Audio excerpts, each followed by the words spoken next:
네, 시작하겠습니다. 자, 일단 첫 번째로 제가 글씨를 좀 잘 못 씁니다. 뭐라고 얘기하세요. 자, 물리란 무엇일까요? 이거부터 좀 여러분들이 좀 이해를 했으면 좋겠어요. 자, 물리란 일단 뭐 여러 가지 말이 있지만 가장 대표적으로 많이 쓰는 게 자연현상을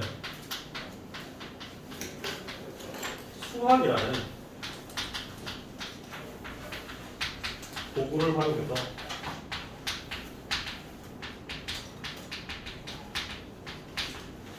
설명한 것입니다. 자, 그래서 하나 예시를 보여줄 텐데 여기에 도화지가 하나 있다고 해볼게요. 이렇게 산이 있을 수 있고요. 여기에 해가 이렇게 있다고 칠게요. 그리고 물이 이렇게 흐르고 꽃이 피어있고 여기 있다고 칠게요. 그냥 일반인이 보면 이거 그냥 하나의 그림입니다. 그림. 근데 이 자연현상이 표현되어 있는 이 그림을 수학이라는 도구를 활용해서 설명을 집어넣으면 이제 그게 물리가 되는 거예요. 그래서 실질적으로 수학이라는 것은 사실 물리를 설명하기 위한 도구로 원래 활용이 돼요. 근데 물론 수학 선생님들도 다 알고는 있지만 굉장히 그림을 싫어하시긴 합니다. 자, 그래서 수학을 어느 정도 잘 한다면 물리도 어느 정도 잘 이해를 하는데 도움이 많이 될 겁니다. 실제로 대학교 가서 물리를 배우게 아마 이과 계열을 가시게 되면 이제 물리가 조금 더 어려운 개념으로 들어갈 텐데 거기에서는 이제 미적분 같은 거를 정말 많이 활용을 합니다. 그래서 여러분들 나중에 수학에서 미적분 같은 거 배우시면 열심히 잘 배워두셔야 해요. 그래야지 대학교 가서도 잘 할 수가 있습니다. 문과 계열을 제외하고 이과 계열을 대학을 간 학생들의 대부분은 1학년 때, 대학교 1학년 때 대학물리라는 것을 다 배우게 될 거예요. 물론 의대도 예외적으로 예외 없이 다 배웁니다. 자, 그래서 이런 그림이 나왔을 때 이걸 단순하게 그림으로만 보면 그냥 예술인 거고 이거를 수학이라는 도구를 활용해서 이제 설명을 하게 되면 물리다. 그 다음에 또 어떤 얘기를 할 거냐면 자, 물리는 물리량이라는 것을 다루는 학문입니다. 자, 그럼 여기에서 여러분들이 물어볼 게 뭐가 있어요? 물리량이란 도대체 무엇이냐? 라는 거를 이제 물어봐야겠죠.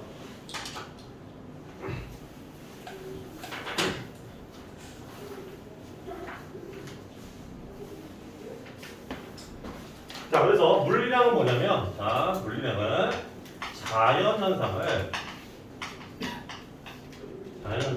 자연에서 관찰되는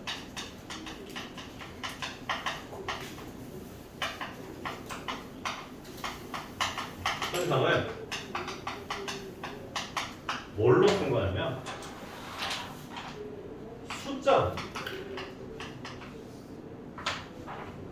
숫자로 대표한 거예요. 자, 그러면 물리량의 예시를 한번 들어볼게요. 자, 물리량은 말 그대로 자연현상에서 관찰되는 어떤 현상을, 자연에서 관찰되는 현상을 숫자로 대표가 돼야지만 우리는 물리량이라고 얘기를 할 수 있습니다. 그에 대한 예시를 퀴즈를 통해서 먼저 물어보겠습니다. 자, 물리량이 아닌 것을 고르시오.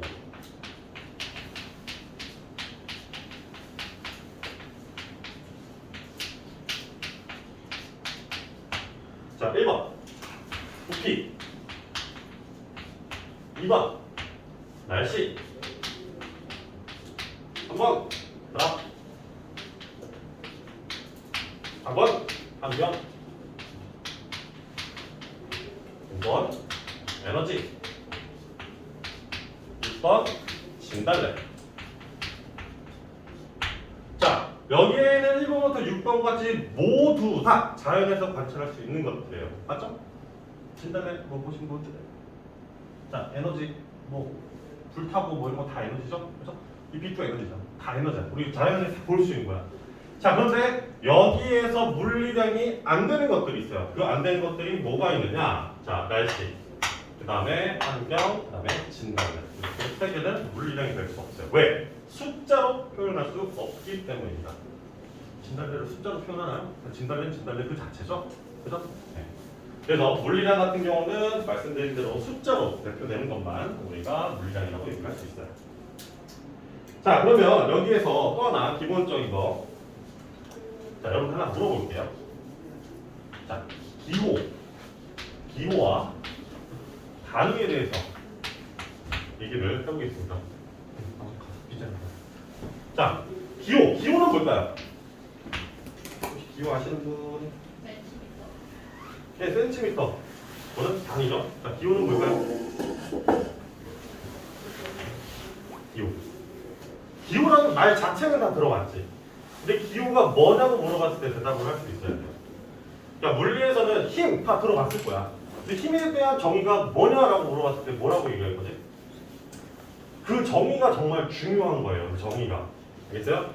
자, 그래서 기호는 뭐냐면 물리량의 이름입니다. 자, 물리량의 이름이고 영어에 보통 첫 글자를 따요.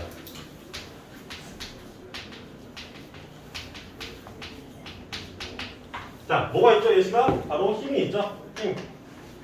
자, 힘을 영어로 하면 뭐가 돼요? force가 됩니다. 그래서 힘의 기호는 F가 되는 거예요.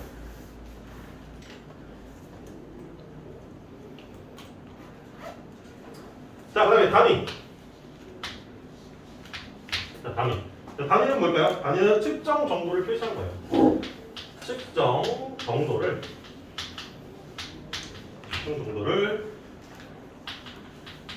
표시하는 것으로 숫자 뒤에 있습니다. 자, 그래서 힘을 측정을 했어. 뭐 도구를 이용해 측정을 했어. 근데 5가 나왔어. 근데 지나가는 사람이 그 숫자 5를 보고 얘는 뭘 측정한 거예요? 모르잖아. 그지? 그래서 뭘 붙여? 단위를 붙이는 거예요. 그래서 힘 같은 거는 측정을 했을 때 5가 나왔다면 그 숫자 뒤에 뭘 붙여? 힘의 단위 뉴턴이라는 n을 붙여서 아, 얘는 힘을 측정한 거구나 라는 걸 알 수 있게 되는 거예요. 아시겠어요? 그래서 기호와 단위에 대해서도 여러분들이 좀 잘 알고 있으면 좋을 것 같습니다. 자, 그 다음에 단위 같은 경우는 보통 사람의 이름을 많이 따요. 그래서 물리학사나 뭐 과학사 쪽에서 이제 업적을 많이 내신 분들의 이름을 첫 글자로 보통 따서 많이 씁니다. 그래서 N 같은 경우는 뉴턴, 유명하죠? 그죠? 다 알고 있죠? 사과 아저씨. 자, 그 다음에 또 누가 있어? 에너지의 단위, 줄이라는 것도 사람입니다. 뭐 그런 것들이 있습니다. 자, 그 다음에 우리가 물리에서 사용하는 대부분의 단위가 뭐가 있냐면 참고로 얘기하면 MKS 단위기라는 게 있어요. 자, MKS는 뭐냐면 M은 미터예요, 미터. K는 킬로그램이고 S는 세컨드입니다. 우리가 길이를 표현할 때는 물리에서는 전부 다 미터 단위로 표현을 할 거고요. 그다음에 질량은 뭐 톤 단위도 있고 그램 단위도 있고 여러 가지가 있잖아요. 근데 우리는 다 킬로그램으로 표시를 할 거예요. 그다음에 시간도 있고 분도 있지만 우리는 초를 사용할 겁니다. 어떤 의미인지 아시겠어요? 그래서 물리에서 사용하는 게 이 국제 표준 단위계라고 해서 MKS 단위계라는 걸 우리가 사용을 할 거예요. 그래서 뭐 내가 0.1이다. 이거는 0.1m를 얘기를 하는 거예요. 0.1cm도 아니고 0.1mm도 아니고. 무슨 말인지 아시겠죠? 자, 여기까지 해서 질문 있으실까요? 자, 없으면 지우겠습니다.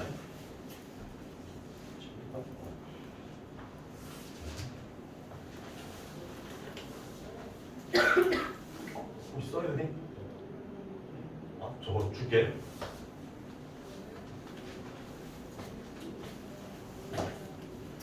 자, 그 다음에 우리가 이제 물리량이랑 기호 단위에 대해서 좀 봤어요. 이제 뭘 볼 거냐면, 자, 물리량에 대해서 좀 더 자세히 보도록 하겠습니다. 자, 물리량. 자, 물리량은 뭐라고 했죠? 자연현상에 나타나는 것을 내가 자연에서 관찰한 것 중에 어떤 현상이 숫자로 대표되는 것, 뭐 이런 거라고 얘기했어요. 자, 근데 물리량에는 종류가 두 가지가 있습니다. 첫 번째, 자, 스칼라라는 게 있어요. 자, 영어입니다. 네, 스펠링은 그냥 알릴게요. 자, 스칼라가 있고 두 번째는 뭐가 있냐면 벡터라는 게 있습니다. 자, 물리량은 이렇게 두 가지로 우리가 구분을 합니다. 자, 그러면 얘네들은 각각 어떤 특징들이 있는지 살펴보도록 합시다. 자, 스칼라는 어떤 물리량을 얘기를 하냐면 오직 크기만을 가진 물리량을 우리는 스칼라라고 얘기를 해요. 실제로 스칼라라는 용어를 그렇게 많이 쓰지는 않을 겁니다. 근데 우리가 수업을 하면서 대화를 하면서 스칼라라는 용어를 쓰기는 쓸 거예요. 실제로 많이 나오진 않습니다. 자, 그럼 크기만 가진 물리량을 우리가 예시를 통해서 한번 들어볼게요. 대표적으로 얘가 뭐가 있냐? 질량이 있습니다. 자, 질량은 영어로 하면 어떻게 되냐면 mass라고 해요. 그래서 얘의 기호는 m 이렇게 됩니다. 자, 질량. 선생님이 질량이 오른쪽으로 3kg 있다 뭐 이런 얘기 안 하죠? 니네 몸무게가 왼쪽으로 5kg 있다 뭐 이런 얘기 안 하지? 그러니까 얘는 질량은 방향성이라는 게 존재하지 않고 오직 크기만 존재하게 되는 거예요. 이런 물리량들을 우리는 스칼라라고 얘기를 합니다. 오케이? 자, 단어 생소할 거예요. 하지만 익숙해져야 합니다. 아시겠죠? 이건 모든 과목들이 다 똑같아요. 자, 그 다음에 벡터. 자, 벡터는 스칼라의 크기 플러스 뭐가 있냐면 방향이 플러스가 됩니다. 방향. 얘가 좀 더 포괄적인 개념이라고 보시면 돼요.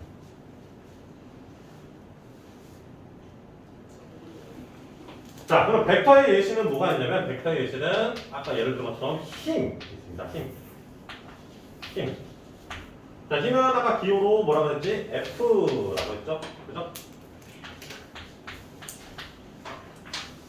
자, 힘은 자, 봐봐요. 자, 여기 얘가 있어요. 내가 얘를 이쪽으로 던질 거야. 절로 가지. 그지? 근데 내가 이거를 이쪽으로 던질 거야. 얘랑 반대 결과가 다르지? 그러면 힘은 내가 이쪽으로 주냐, 이쪽으로 주냐 결과가 달라졌지.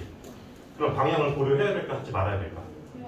방향을 고려해야 돼. 오른쪽으로 내가 던지냐, 왼쪽으로 던지냐에 따라서 결과가 달라진단 말이야. 맞아? 근데 질량은 몸무게가 뭐 3kg, 뭐 이렇게 얘기 안 하죠? 그냥 몇 kg라고 얘기하잖아. 그치? 그래서 힘이라는 것은 방향을 고려를 해야 돼요. 왜? 그 결과가 달라지기 때문에. 무슨 말인지 이해됩니까? 자, 그러면 그냥 얘는 F라고 기호를 쓰고 얘를 이렇게 썼을 때 둘의 구분 차이가 안 되잖아요. 얘가 벡터인지 구분이 안 된단 말이야. 자, 그래서 벡터 물량 같은 경우는 기호 위에다가 뭘 쓰냐면 화살표를 이렇게 그려줍니다. 그래서 화살표가 있거나 나중에 여러분이 대학 가서 원서나 이런 거 보면 이탈리체라는 게 있어요. 좀 진하게 쓴 글씨체들이 있습니다. 그런 것들은 이제 벡터 물량이 되는 거예요. 근데 그거를 여러분들이 물리 원에서는 볼 일은 없고요. 그래서 화살표가 위에 있다. 아, 얘는 벡터 물량이구나. 그러니까 방향성도 같이 고려해야 되는구나. 라는 거를 잊으시면 안 되는 거예요. 아시겠죠? 자, 그래서 표기는 얘는 스칼라는 위에 화살표가 없어요. 왜? 방향성이 없기 때문에. 벡터 같은 경우는 방향성을 고려해야 되기 때문에 힘 위에, 기호 위에 이렇게 화살표를 표시해 줘야 됩니다. 원래 FM은 뭐 이렇게 그려주는데요. 저는 그냥 편의상 이렇게 그냥 그릴게요. 자, 그러면 우리가 첫 단에서 배우는 게 뭐냐면 우리가 역학이라는 것에 대해서 배울 거예요. 우리가 지금 앞으로 배울项目는 역학입니다. 역학. 자, 역학은 뭐냐면 힘과 운동의 관계를 설명하기 위해서 연구하는 학문입니다.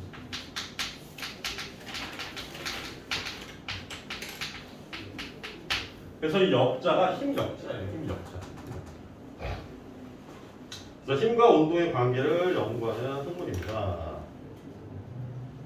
자, 근데 실제로 우리가 물리 1에서 다루는 질량을 가진 물체들은 어떻게 취급을 할 거냐면 자, 봐봐. 얘만 보더라도 지금 뭐를 갖고 있을까? 질량은 당연히 있겠지. 그리고 또 뭐가 있어? 부피가 있어. 맞아?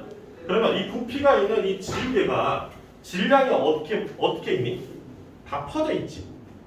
얘를 이렇게 뚝 잘라들어도 여기 떼면 질량이 있잖아. 이 질량이 다 분포되어 있단 말이야. 근데 우리가 물리 1에서 다루는 모든 물체들은 이 질량이 퍼져 있는 게 아니라 하나의 점에 모여 있는 질점으로 취급을 할 거예요. 즉 무슨 말이냐? 지금 이 지우개는 질량이 여기도 있고 여기도 있고 여기도 여기 막 퍼져 있잖아. 그게 하나의 점에 모여 있는 것처럼 취급을 할 겁니다. 무슨 말인지 아시겠어요? 부피가 없어요. 그래서 우리가 배우는 물리 원에서 배우는 역학을 질점 역학이라고 배웁니다. 무슨 말인지 아시겠죠? 그래서 모든 물체를 점 취급할 거예요. 우리는 이거를 질점 역학이라고 얘기를 합니다. 그래서 분포되어 있는 질량들이 하나의 점에 모여 있다라고 보시면 돼요. 무슨 말인지 아시겠죠?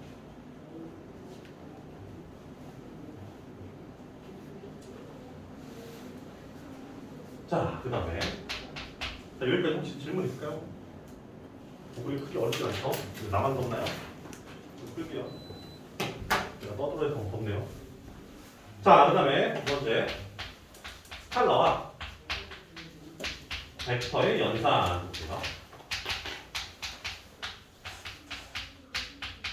자, 첫 번째 스칼라 연산. 자, 스칼라는 뭐만 갖고 있지? 크기만을 갖고 있어요. 크기만. 그러면 얘는 어떻게 하면 되냐? 그냥 단순 사칭 연산하시면 됩니다.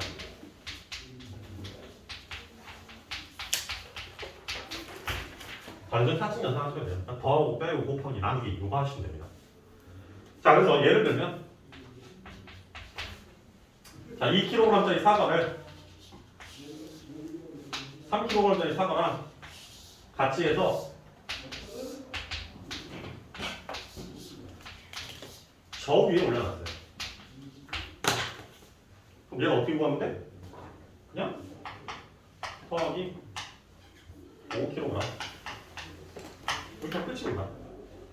근데 3kg짜리 내가 반을 잘랐어. 1kg, 2kg짜리가 2kg 반을 잘라서 버렸어. 그러면 5kg에서 얼마를 빼주면 돼? 1kg를 그냥 빼주면 되는 거예요. 네, 맞아요? 아니 사 다음에 뭐라 쓰는지 모르겠어요. 사칭 연산. 자, 무슨 말인지 아시겠죠? 단순 더 연산하시면 됩니다. 사칭 연산, 더하기, 빼기, 나누기, 곱하기. 그래서 별로 어려운 건 없어, 스칼라 연산은. 근데 문제는 이제 벡터 연산이 조금 기분이 안 좋습니다. 자, 벡터 연산. 자, 벡터는 뭘 갖고 있다고 그랬죠? 방향을 갖고 있어요. 그래서 방향을 고려해주면서 더해줘야 돼요. 자, 그래서 뭐 물체에 어떤 물체에 같은 방향으로 힘이 작용한다고 칠게요. 자, 요걸 설명하기 전에 벡터 표시 방법에 대해서 먼저 얘기를 좀 해보겠습니다. 자, 벡터.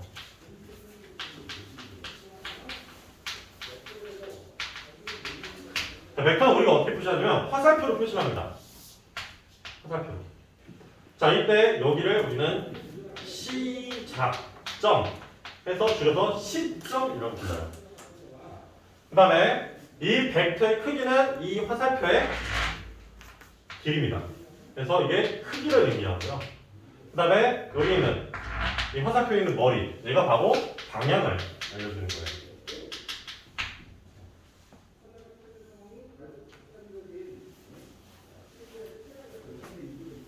그래서 우리는 벡터를 이제 앞으로 어떻게 그릴 거냐? 이렇게 화살표의 형태로 그릴 겁니다. 화살표의 형태로. 아시겠죠? 자, 그러면 예시를 한번 들어볼게요. 자, 어떤 물체에 힘이 작용할 거야. 자, 근데 힘일 때, 이 벡터가 힘이야. 예를 들어서 이 벡터가 힘이라면, 자, 색깔 구분하세요. 주황색이 힘일 때를 얘기하는 겁니다. 자, 힘일 때는 요 점을 우리는 작용점이라고 얘기해요. 그 물체에 힘이 작용한다고. 그래서 예를 들면 내가 칠판을 밀 거야. 그러면 힘을 받는 대상이 누구니? 칠판이지. 그러면 작용점이라며 힘이 작용하는 점이래. 그럼 이 작용점은 나한테 찍혀야겠니? 칠판에 찍혀야겠니? 칠판에 찍혀야 되는 거야. 자, 그래서 어떻게 되는 거냐면 A가 B를 민다라고 했을 때 누구? B가 힘을 받는 대상이 되겠죠. 맞아요? 그럼 이 B에 뭐가 찍혀야 돼? 작용점이 찍혀야 하는 거예요. 목적어예요. 그럼 이 주어는 뭐냐? 힘을 주는 주체가 되는 겁니다. 주체. 그래서 주체란 바로 모르는 사람. 나. 오케이? 자, A가 B를 민다. 그러면 힘을 받는 대상은 목적어입니다. 목적어. 반드시 기억하세요. 이거 나중에 뒤가 되게 중요합니다. 작용, 반작용이라는 거 우리가 설명할 때 굉장히 많이 나올 예정입니다. 자, 아무튼 이렇게 돼요. 혹시 좀 빠를까요? 괜찮습니까? 빠르면 빠르다고 얘기하세요. 자, 벡터의 연산 해보겠습니다. 자, 첫 번째 케이스. 자, 힘이 작용을 할 건데 같은 방향으로 작용을 할 거야. 그래서 하나는 2N이고요. 다른 하나는 3N이에요. 자, 같은 방향일 때는 어떻게 하면 되냐면 그냥 더하시면 됩니다. 같은 방향이면.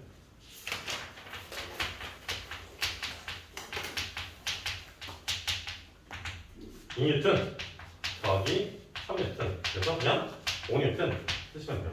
이거는 반대일 때도 똑같아요. 자, 하지만 여러분들 이걸 잘 보세요. 자, 지금 요 O 앞에는 뭐가 생략되어 있을까요?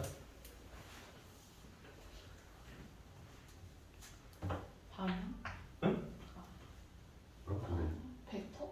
아니. 방향이요. 방향? 같다. 수학적 기호로 뭐가 생략되어 있을까? 플러스. 그렇지, 플러스. 자, 우리는 양수 앞에 플러스 원래 안 쓰죠? 음수일 때만 마이너스 쓰죠? 그죠?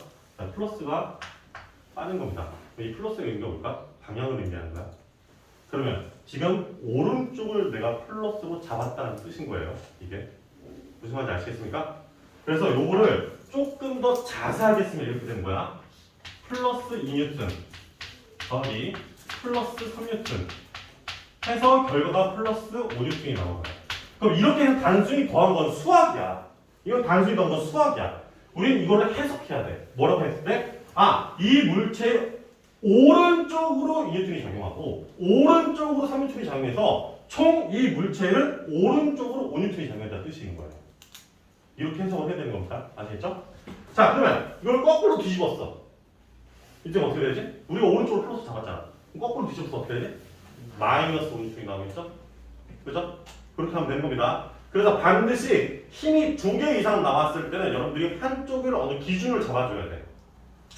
예를 들어서 힘이 이렇게 나왔어. 이렇게 나왔어. 그럼 어느 쪽으로 플러스 둘래? 그건 니들 마음대로입니다. 본인들 마음대로 하시면 돼요. 근데 일반적으로 이쪽이죠? 이쪽을 오른쪽이죠? 자, 일반적으로 오른쪽을 많이 플러스로 잡기는 해요. 근데 이 방향 설정하는 방법은 두 가지가 있습니다. 잘 기억해 주세요. 첫 번째는 뭐냐면 최초 운동 방향을 플러스로 잡으세요. 그럼 어지간하면 쉽게 풀립니다. 아시겠어요? 플러스로 잡은 거는 물체가 운동을 할 때 최초 운동 방향, 운동하고 있는 방향을 플러스로 잡으세요. 만약 정지해 있다, 그냥 오른쪽으로 잡으세요. 왼쪽으로 잡아도 상관없습니다. 정지해 있을 때는. 그거 그때가 다시 한번 얘기할게요. 자, 그럼 이제 반대 방향이야. 자, 이쪽으로. 3m. 이쪽으로. 2m.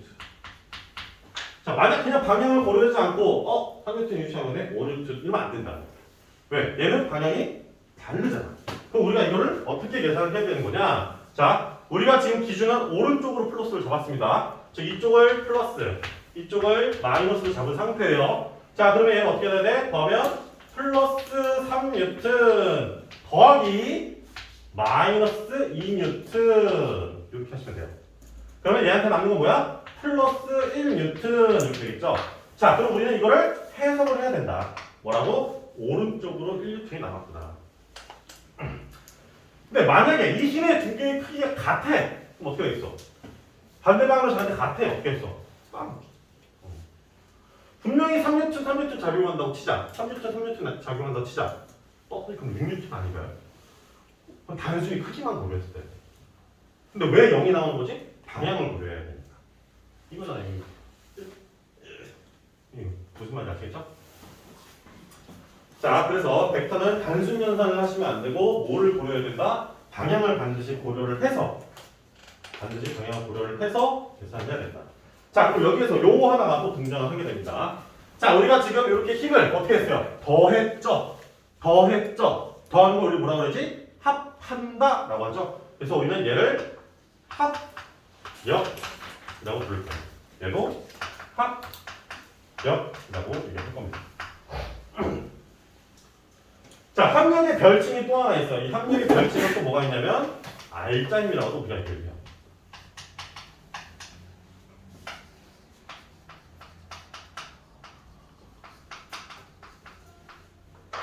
사실 여러분들 아마 R자임이랑 합력이라는 단어 아마 다 들어봤을 수도 있는데 물리 1에서는 저거를 사실 동일한 의미로 쓰기는 해요. 근데 약간의 뉘앙스 차이는 있어요. 합력은 뭐냐면 어느 한 물체에 여러 힘이 작용을 할 때 그냥 그 여러 힘을 더한다의 의미입니다. 무슨 말인지 아시겠어요? 근데 R자임은 뭐냐면 그로 인해 나온 결과치를 의미한 딱 하나의 힘. 예를 들어서 이런 거지. 이거 하면 어떻게 돼? 오른쪽 오른쪽이지. 애초부터 오른쪽 하나만 해도 되잖아. 무슨 말인지 알죠? 그런 한 개의 힘, 동일한 효과를 이거랑 합했을 때 나오는 동일한 효과를 내는 오직 한 개의 힘, 그거를 원래는 R자임이라고 얘기해요. 근데 그것까지 만약 이해 안 되면 받아들일 필요 없고요. 자, 합력이랑 R자임은 같은 의미입니다. 그래서 R자임이냐 합력이냐 얘기를 할 때 같은 의미로 해석이 되니까 그게 기억하시면 되고, 합력은 뭐야? 그 물체에 작용하는 힘들을 더해라. 힘하잖아. 합해라. 뭐를? 힘을 더해라. 오케이? 자, 그래서 합력을 우리가 얘기를 했습니다. 자, 그럼 생각을 해봅시다. 만약에 얘가 정지에 있어. 정지에 있어. 자, 여기 지워도 되죠? 여기 지울게요.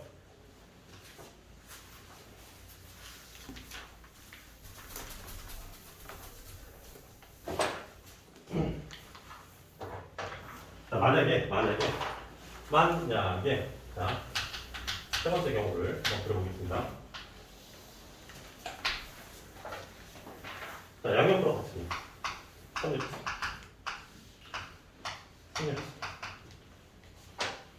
자, 근데 얘는 초기 속도가 0이에요. 자, 요거는 속도의 기울 때 우리가 지금 얘기를 안 했지만 그냥 한글로 쓸게요. 편하게. 얘는 정지라고 합시다. 자, 얘는 정지에 있어요. 자, 그럼 얘는 움직일까요? 안 움직일까요? 자, 안쪽인 예로 한번 보여드릴게요. 여기 커브가 있습니다. 자, 여기 가만히 있어. 내가 땡길 거야. 움직여, 안 움직여? 안 움직이. 근데 한쪽 힘이 더 세. 또 어떻게 돼? 끌려간단 말이야. 움직인단 말이야. 분명히 이 물체에는 힘이 작용하고 있지만 양옆으로 같은 힘이 작용하기 때문에 얘는 움직여, 안 움직여? 움직이지 않아. 어느 한쪽으로 힘이 남아야지만 움직이겠지. 그치? 맞아? 그러면 우리가 이렇게 생각할 수 있지 않을까? 이 물체의 움직임을 결정하는 건 누가 결정하는 걸까? 저 물체의 운동 상태를 결정하는 건 누가 결정하는 거야? 얘네가 하는 거예요. 합력. R자임. 얘네가 결정하는 거예요. 뭔지 아시겠죠? 그래서 얘는 어떻게 됐다? 정지. 그래서 얘는 오른쪽을 플러스로 잡고 왼쪽을 마이너스로 잡았을 때 어떻게 됩니까? 자, 합력을 구해라. 합력은 어떻게 되는 거야? 플러스 3뉴튼 더하기 마이너스 3뉴튼 해서 얼마 나온 거야? 빵 나오는 거야. 빵. 됐죠?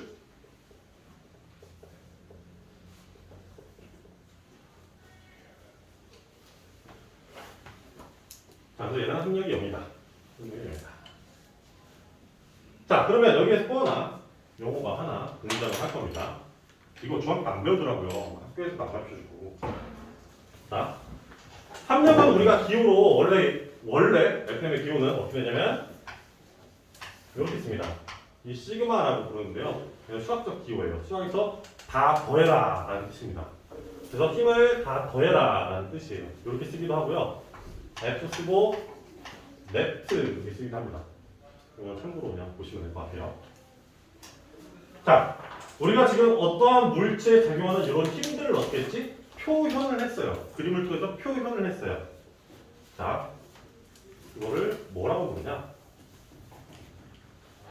우리는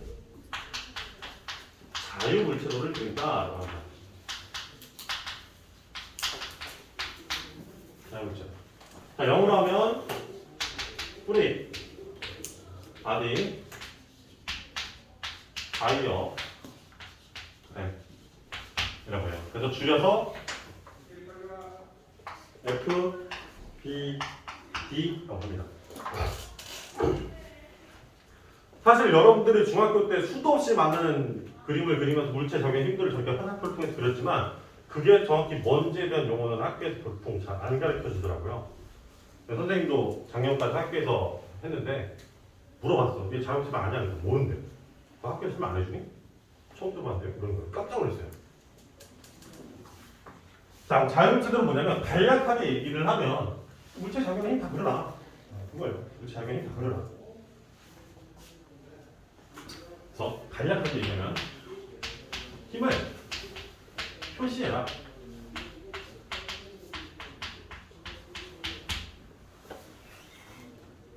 나중에 뒤에 가면 갈수록 이게 제일 먼저 선행이 되어야 해요. 이게 가장 먼저 선행이 돼야지만 나머지 것들을 할 수 있어요.